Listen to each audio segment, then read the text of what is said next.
our notable games of November.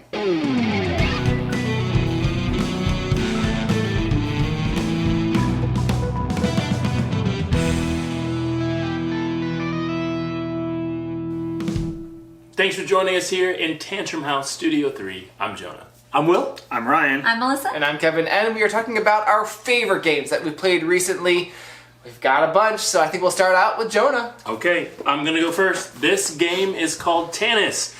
This is from the company Eagle Gryphon, and if you're familiar with their games, most of the time Huge. they're a little bit bigger than this box. So they're big, they're long, they're great, I love them. But this game is actually a small box, as you can kind of tell. It plays 2 players, and it plays in about 30 minutes. In the game, you're actually playing as explorers who are digging through an historic site in Tanis. And so the game actually comes with these little digging tools where you can dig for the tiles.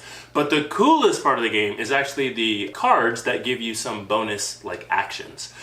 Things that you can do to kind of manipulate the tiles so the other player can't collect the sets that they're trying to collect. Like I mentioned, it's for 2 players. It plays in about 30 minutes, so it's a nice breath of fresh air from those normal big Eagle Gryphon games that we love playing. All right, I got one coming up here. Speaking of big. Exactly. This may have actually already been talked about on one of our top games. I know Kevin and Melissa had an opportunity to play this from Infinite Rabbit Holes. This is a gigantic experience. There you go. It's not even a game. It's like you've got virtual reality components, augmented reality in the game. You're going to be just going through this entire huge storyline in Gotham City, and you're not actually even playing like the normal story, which is cool. Like, you're not Batman chasing villains. You're actually some of the villains chasing other villains and doing some other crazy things. We have had a great time playing this as a family. It's the type of game where you kind of can't be torn away from it. There are different chapters in the game. Each chapter of the game is like a 10 to 20 minute experience, kind of depending on how tough the puzzle is and how well you're doing. And you can kind of finish it and cap it and save it where you're at, which is great. Or you can play through as many as you want. We have made it through probably 3/4 of the game, and it's probably been 2.5, 3 hours of time that we've spent on it in like different hour chunks. So we've played like 2 chapters at a time.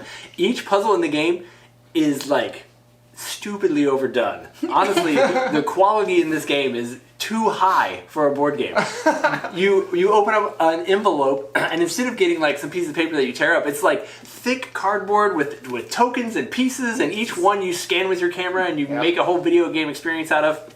It's just really, really big, really full, a really cool experience. We really, really enjoyed it. And I heard that they're coming out with sort of a new pack, mystery expansion pack or something. Downloadable content that you can use with this box. Downloadable content? So you don't, not even physical content? You don't need it though. You've got an entire city in this box. Because the You've little got tiles and surprises all along the way. Whoa. Panic in Gotham City is super cool. I very much enjoyed it. Yeah, and Highly this recommend. is the same box that Kevin and I played, so you can pass it on. Right. You Other don't than the destroy fact that the anything. envelope has been opened. Yeah, totally reusable. I haven't, none of the puzzles have been given away by the fact that they already played it. We put it all back nice for Will. Yeah, and Sarah. really cool stuff. Mine from November was River Valley Glassworks from All Play. We all got to play this prototype from at PAX U. This is just a really fun game. There's like a lake where you draft these little tiles of glass. There's like 8 different types of differing rarities, and then they each have a different shape and color. So you draft them from the lake for their shape, and then you use those shapes to draft along this shifting river to get the tiles you want to put into your shop. And then depending on the order you've put them in your shop and how many of different types you've gotten, you get points at the end for the rows and columns that you've put into there. And I just found it a lot of fun. I enjoyed the tactility of the glass. They're plastic.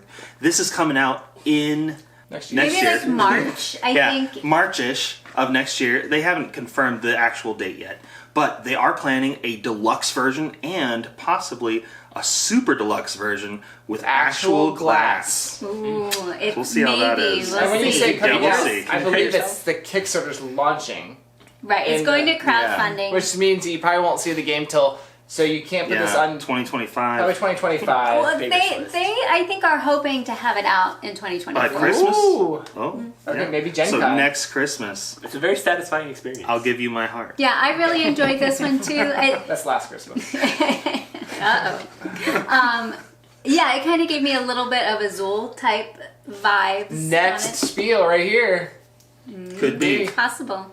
All right, my favorite from November is Ancient Knowledge from Yellow, and this game has lots and lots of cards that you are placing sort of into your timeline, and as the game goes on, they are shifting down your timeline, and some of them activate and give you powers when you place them into your timeline. Some of them activate at the end of a round. Some of them activate when they fall off your timeline and go into the Ancient Knowledge. There are artifacts that you can get, other cards that are going to give you bonuses. So there's a lot of variability in the game, lots of scoring opportunities. There's some cards that mess with other players, but not like super mean. They can be mean if you don't want them to happen to you. True, but it's not like I'm destroying your whole civilization or Felt anything like like it. that. So I enjoyed the choices in this game. The art's nice. Yep. Just kind of thinking through the different options of which cards I want to play. Where are they going to go in my timeline? Am I going to get the knowledge off of them in time so that I don't get negative points? Because you have to take actions to kind of take the little tablets off your cards. And some of the actions put tablets on other people's cards. I did a review video, a little different kind of review video that you can check out on our channel. It's a video that I talk about my 5 likes and my 2 dislikes of the game. So I don't really do that kind of thing normally. So you can check it out. So a new format. New there. format, just to try it out. And if you guys like it, you can let us know in the comments. But I was not in that video, but I did enjoy it. It's one of my favorites. All right, to round us out, I thought, it's a time of year. Hopefully this video comes out.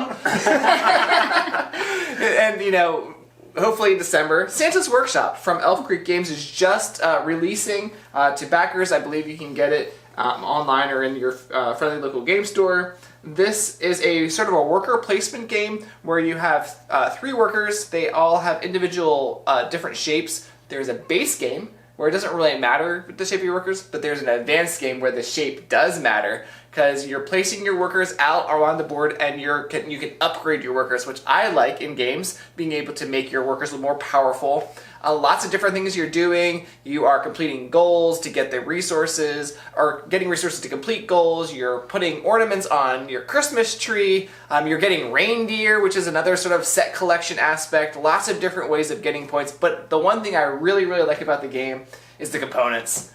The components are just really, really cool. No, this is kind of a deluxe version. Like I said, this is awesome, so you should get it. Show the inside of the box. So the inside of the box is also what? So yeah, I mean it's just so. But the artwork's really cool. The components are really good. Is there a creek for the elves? They're an imaginary creek. Okay. Yeah, and you can play up to 5 players too. So we're going to be doing a full playthrough that by the time this video comes out probably will already be on our channel, so you can check it out, a live playthrough of Santa's Workshop. Hopefully we'll play with 3 or 4 players so you can get a good idea of how the game is played.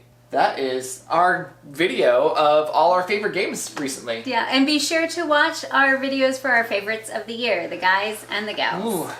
Hopefully today, no, sorry, last week probably the girls video came out, so. Alright, which one's the best one, guys? Yeah, let us the know. Have biggest. you played any of these? What are you looking forward to? Most people have not played this one yet. It's coming. But they're gonna want to. Thanks for tuning in. Bye.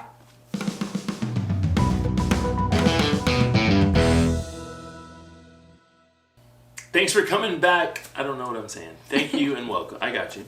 You are archaeologists? Archaeologists? Uh-oh. Archaeologists. We'll cut that out. You are... Say it again. It's definitely going. No, I'll take that. Archaeologists. There we go. Archaeologists. You are archaeologists? Archaeologists. I can't. You're archaeologists. How is it possible? I don't know. Sorry. Okay. In the game, you're actually playing as explorers. I didn't laugh. I was going strong.